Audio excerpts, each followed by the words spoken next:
Hello!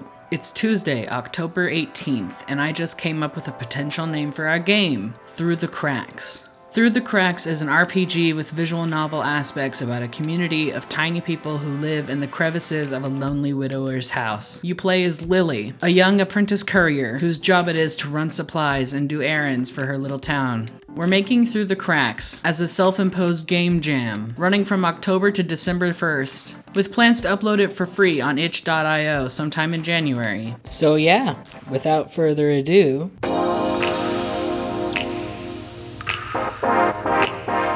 Our biggest update is that our team is now 5 strong, so allow me to reintroduce everyone. I'm Danny. I'm the team lead, character asset, and UI artist. Im is our lead writer. Celeste is our Godot programmer. Steven is our background and prop artist. And newly added to our team is Jamie, our composer and sound designer. With the addition of Jamie, our team is now able to cover every aspect of development for this Not a Jam game jam.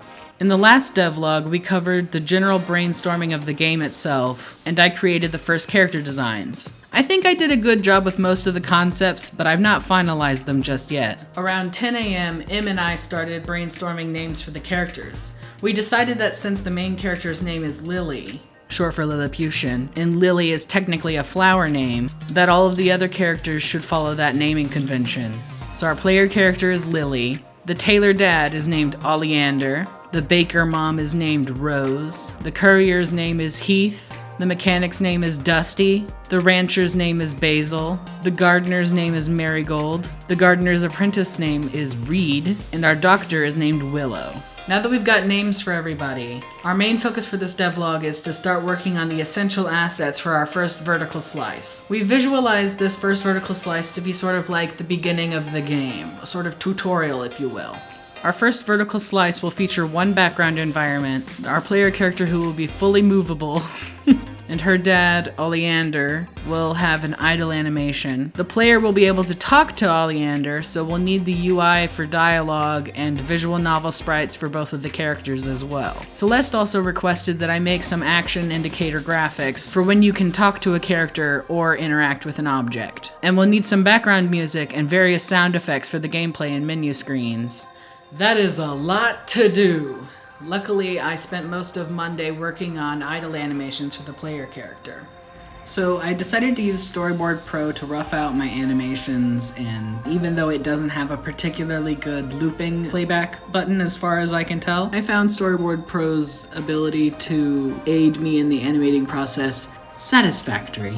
Gee, I wonder why most of the industry uses this program to make cartoons. I got very spoiled by A-Sprite when I was doing pixel art animation for my previous Bracky's game jam. I foolishly thought that doing, hand-drawn raster art would be easier to animate because I had more space to draw. Turns out, no. Every single dot, every single line, every single pixel matters, no matter if you're animating something at 32 by 32 pixels or 600 by 600. Found that out the hard way. I also found out that of Clip Studio Paint and Photoshop, I greatly preferred working in Photoshop because I was able to do frame animation. Something I didn't film was the process of me actually going back and fixing the animation on the front run cycle. I originally had Lilli huffing and puffing with her mouth open, but I realized that would look pretty tedious throughout the entire game, so I changed it to something a little more subdued, like she's not struggling when she runs, she's a kid, she's got energy. So here's the 3 idle animations. Obviously the side animation is going to be flipped. Even though technically her ripped shawl is going to be backwards, I'm choosing not to care about it. You may notice that none of these animations are synced up, and that is because I foolishly chose different frame rates for each of them, kinda hoping that Celeste fixes that in the implementation of the assets in Godot.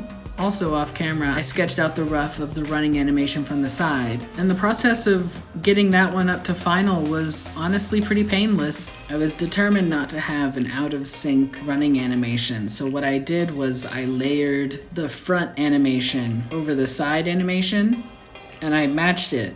It's at this point I'm making decisions like, how much will the other NPCs walk? And if I'm being honest with myself, I think those motherfuckers are gonna stay still.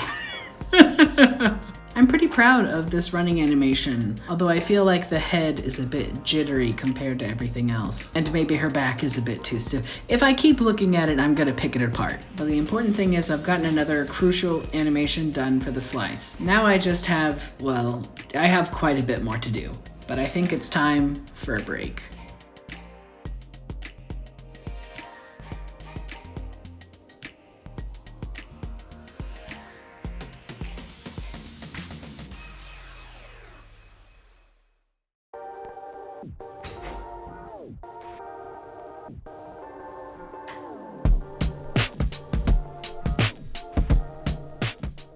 Wednesday morning, and I'm just a little bit burnt out on animation, so I decided to knock out the visual novel style dialogue portraits. It only took me about an hour to do. I'm sure I've said it before, but I'll say it again. I love drawing line art. It is absolutely my favorite part of the process. It's just so satisfying to go in and clean everything up. It's kind of silly how much of this recording is working on Oleander and then how little is drawing Lilli. It makes sense because Oleander's design is a lot more complicated than Lilli's is, but watching it back, it's a little bit ridiculous. The whole time I draw any assets for this, I get so excited thinking about seeing it implemented in the game. And with that, the only things I have left to do for the vertical slice is the player character moving up, an idol of Oleander, and then the UI elements. All of these are a little bit challenging, so I don't know which one I'm going to do next. We'll see after work, I guess. Well, did you guess Oleander's idle animations? Because that's what I did. I wanted his idle animation to be shifting his weight from side to side, and I foolishly did not look up a reference, so it ended up looking like some sort of strange dance, and I deleted that shit thusly. I then looked up a reference, realized exactly how bodies work, and started animating correctly. For some reason, as I was working on this, the Photoshop would like start shifting layers around, so I kept having to readjust and realign the animation, which was so frustrating. If you want to do frame animation, you just gotta take what they give you. I do have Adobe Animate. I could probably try doing that, but I've already started in Photoshop, and it's just too late now. I've committed. As I was working on coloring in each frame of the animation and dealing with those damn stripes on his suit, I decided that for the first vertical slice, I think Oleander's just gonna stay forward facing. I don't feel like drawing his side or back views. Here's the sketch, lines, and the color version of his idle animation. I'm quite proud of this. I think it feels very natural and in character. And with that done, I have the UI and Lilli's running up animation left to do for the vertical slice. Such a beautiful shot of the morning sky. Well, guess what? It's 12 a.m. now. I didn't start working on Lilli's final run animation until like 10 p.m. and I was so tired, but I was brave, and so I kept soldiering on. After my first pass, I realized the shawl wasn't swinging around enough for my liking, and so I used a method I remembered seeing somewhere online with using a curve to track the movement of the fabric, and that worked. It looks a lot better and has a lot more movement and flow. Basically, I wasn't fucking around. I was just taking the run animation from the front and just tracing that shit. It was kind of difficult with how the legs were moving on an axis that I could only imply with perspective. I'm not so sure I did the best job I could, but I did a job and it's done now. And that's another one down for the books. I'm very happy with the progress I was able to make this week. I definitely want to get as much done as possible before I start having to do 2 game jams at once in November. That's going to be something. Hey, that's looking pretty good. I can't wait to see it implemented into the build. All right, I am going to bed now.